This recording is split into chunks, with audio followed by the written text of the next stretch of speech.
Hello, I want to talk a little bit today about activity-based costing and a couple of other methods of costing, including plant-wide rates and departmental rates as well. So let me go ahead and share the screen. Now, let's start with the plant-wide rate.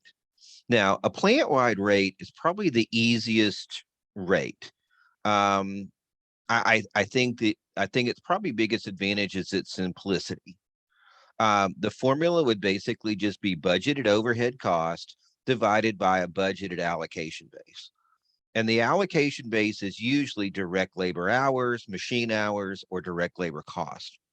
So if you're doing a plant-wide rate, you would just apply this same rate to all of the products you make, all of the jobs that you're working on, the products you make, you would apply basically the same rate to it. So basically, in this case, if your budgeted overhead cost was 2 million and your budgeted direct labor hours was 100,000, you would just take the 2 million divided by the 100,000, and you would get a plant-wide rate of $20 per direct labor hour. So for every direct labor hour that you worked on a job or worked on a product, you would apply $20 of overhead for it.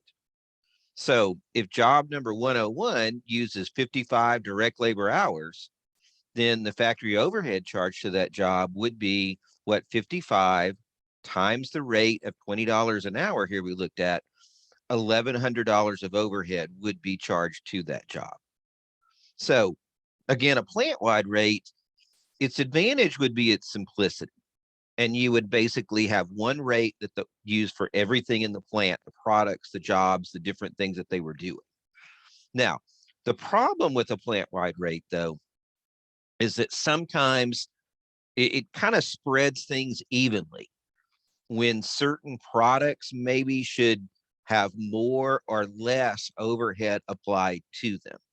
So although it's a very simplistic approach, it's not good if you have multiple products that are very different in nature that really should be things applied to them a little differently. It could lead to over allocating overhead to some products and under allocating overhead to other products. So very simplistic. Now it would work well if you only had one, if you were making only one product in one location, this would be fine. This is all you would ever need. But if you have multiple products in one location, going with just a plant-wide rate can cause some issues of not accurately allocating overhead, maybe as accurately as it should be allocated. Now, you can also use departmental overhead rates. And basically departmental rates, you come up with a rate that best fits each department where your product is produced. Different allocation based may be used for each department. And this is really good. This is a little bit better and a little bit more accurate than a plant-wide rate. Because think about it this way, you might have one department over here that uses a lot of automation, a lot of machines. So you'd be best to apply machine hours to it. And you might have another department over here that uses a lot of manual labor. So you would be better to apply like direct labor hours to it. So what this allows you to do is come up with, okay, what's the best rate for each department? And based on how much each product, uses, or how much of each job or product in that uses of that department as it's being made, as it's going through, then you basically would then charge overhead based on what's really more accurate for that department.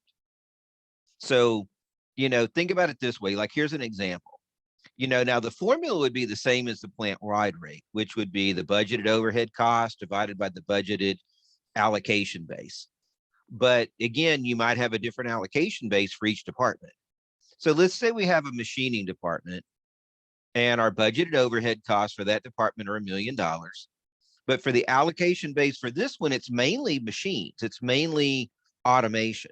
So we're going to use machine hours because that's a better measure for that department. And so we estimate 25,000 machine hours. And so our machining department rate would be $40 per machine hour. We would simply take the budgeted overhead cost, we would divide it by the allocation base, in this case, machine hours, and we would get $40 per machine hour for the product based on when it was going through the machining department. Then we would go to the assembly department, and the assembly department budgeted overhead cost would be 600,000. And for the assembly department, the allocation base is going to be direct labor hours. And so the assembly department rate would be $30 per direct labor hour. We would just take the 600,000, we'd divide it by the 20,000 direct labor hours, and we'd come up with a rate per direct labor hour. So if we were doing this for job number 101, then basically we would take, let's say the machining department, it took 60 hours. So we'd take 60 hours times our rate, which was what, $40 an hour. We'd come up with 2,400. And then through the assembly department, let's say it took 50 direct labor hours to get through the assembly department. We would take that 50 direct labor hours times our rate of $30 an hour, and we'd charge 1,500 of overhead from the assembly department.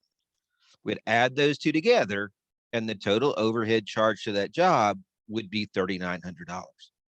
Now, you could really come up with a rate for each department. So if your product went through 7 departments, you could have a rate for each department, and basically you could, based on how much of that rate it used as it went through each department, you could charge it overhead based on that. In this example, I just did 2. Most companies probably have 2, 3, 4, different departments that a product goes to as it's being made. Just remember that with departmental rates, you come up with the department rate for each department. You come up with a rate of allocation of overhead for each department, and you just apply it as it goes through the departments based on how much of that allocation base that the product uses. And that would be a way you would charge overhead. Now, the good thing is, in most cases, the departmental rates, it's a little bit more accurate than the plant-wide rates, because it applies it based in different departments. And kind of as we looked at earlier, it's hard to come up with one plant-wide rate, one allocation base that's sufficient for the plant, because some areas might be more manual labor, some areas might be more machine operated, more automation. And so it's hard to come up with just one that works effectively for the whole plant. So by doing departmental rates, you're able to break it down by department as to what allocation based is best for each department. Okay, so the last one we're going to look at is ABC, activity-based costing. And there's kind of 3 steps when you're doing ABC. And that is, you're going to identify activities and budgeted costs related to the production of a product. So you kind of want to study a product, and you want to find, okay, what activities take place in making this product, and what kind of identifies the cost, or what identifies with the cost, or what costs are related to those activities that go into producing the product. You want to compute an overhead rate for each of these activities, and you want to allocate overhead to the products based on their use of the activities. So the benefits of ABC are it's more accurate than any other methods. It will give you a more accurate product cost based on allocating overhead than any other method.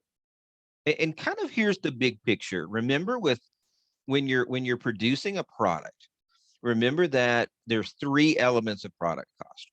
You've got direct materials, you've got direct labor, and you have factory overhead. And remember that direct materials and direct labor typically are pretty easy to charge to a product. As you add materials, you add the cost of those materials to the products.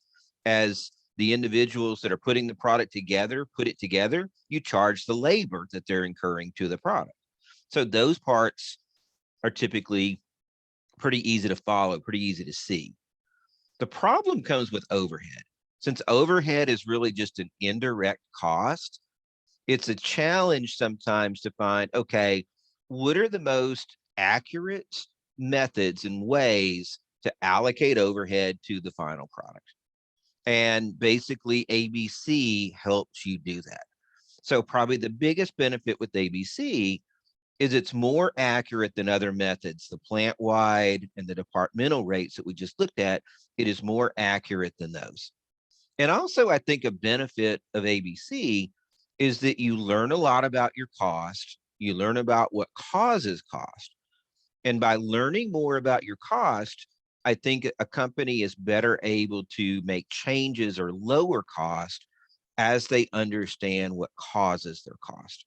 So I do think it's helpful from that extent as well. Now, the cost of ABC, probably the biggest thing is it's more costly to establish and maintain. Typically, when a company is setting up ABC, they a lot of times have to bring in outside experts to work with their production engineers, their production managers, their team at the plant. And typically it takes a lot of money and a lot of time to establish. And also, anytime that you change something, like you change your product or you change something with what you do, you've really kind of got to revisit ABC to make sure that it's still accurate, that you're allocating cost still in an accurate manner. So I think the challenge sometimes with ABC is that the cost. And for some companies, they would really kind of have to examine, is it worth the additional cost? Yes, it is better. It is more accurate, but is it worth the additional cost? And again, there's cost to initially establish it and greater time and cost to maintain it as well and to update it regularly as well.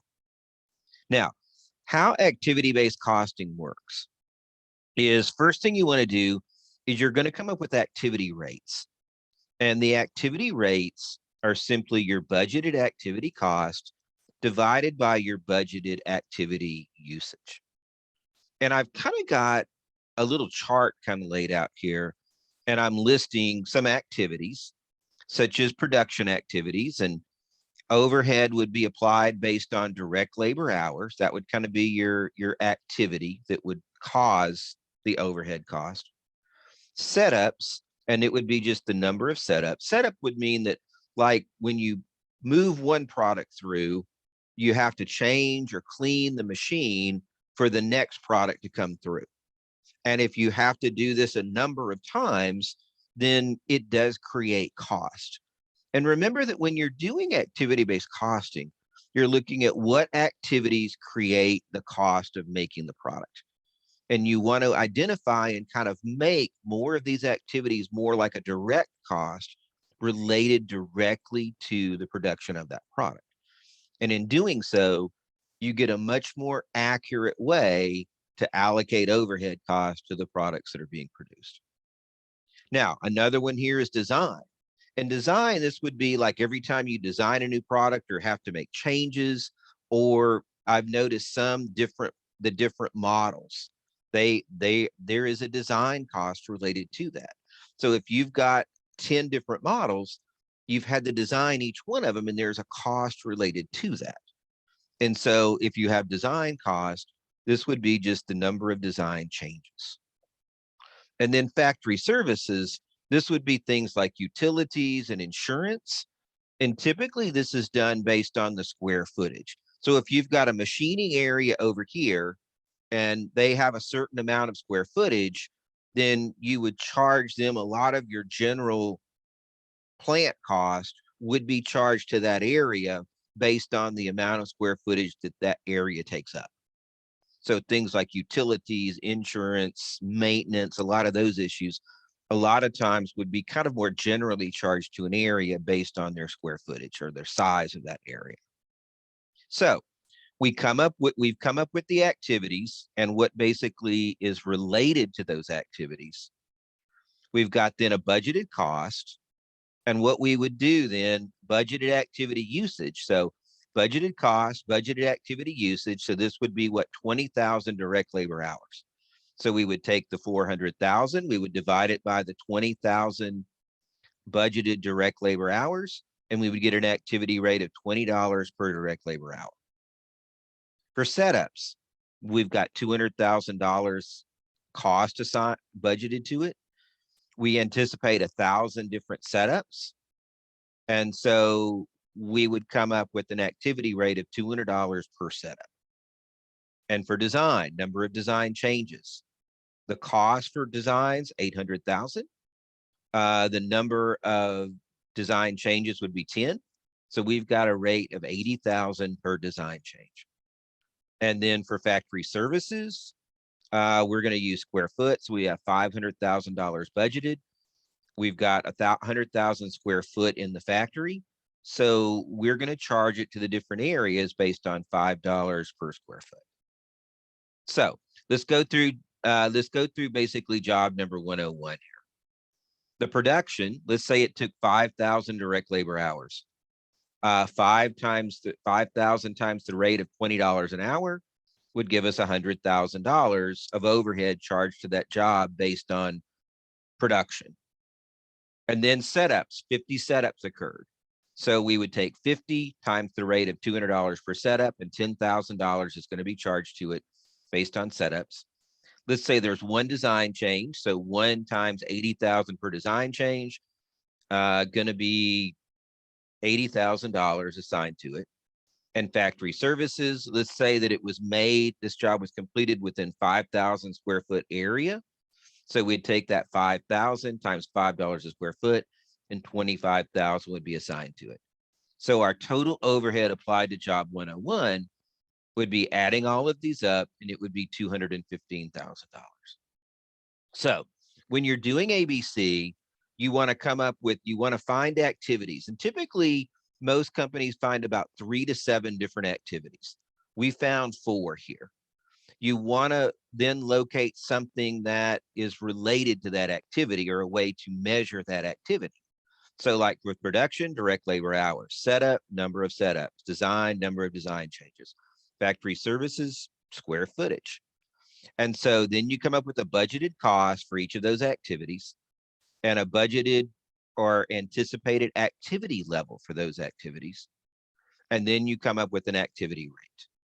And then you apply it to your jobs or products based on how much of these activities that they use.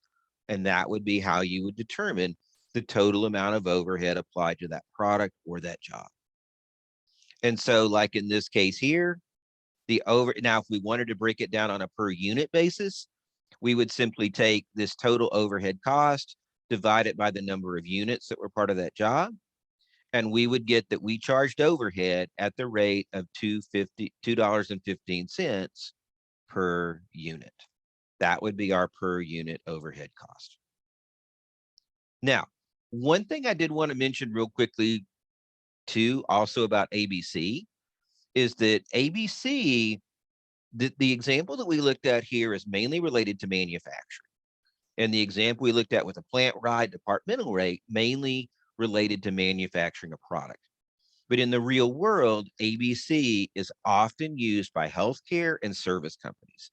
And basically any company that has a lot of overhead could adapt ABC as a way to better allocate the overhead to what they do. So think about it this way. If you're a healthcare, like if you're a hospital, you are going to allocate the cost of overhead to your patients. The cost of all the machinery you've got and the equipment and everything you've got, you're going to end up allocating a little of that to your patients, the cost of your patients. Service companies would do the same thing. A company like Federal Express would allocate some of the cost of delivering their packages to the cost of their planes, and all of their overhead costs would end up being allocated to their delivery cost. And so again, ABC can be adapted to be used by other industries outside of manufacturing, especially in healthcare and service companies today. Okay, so thank you very much, and I hope you enjoyed our discussion of ABC.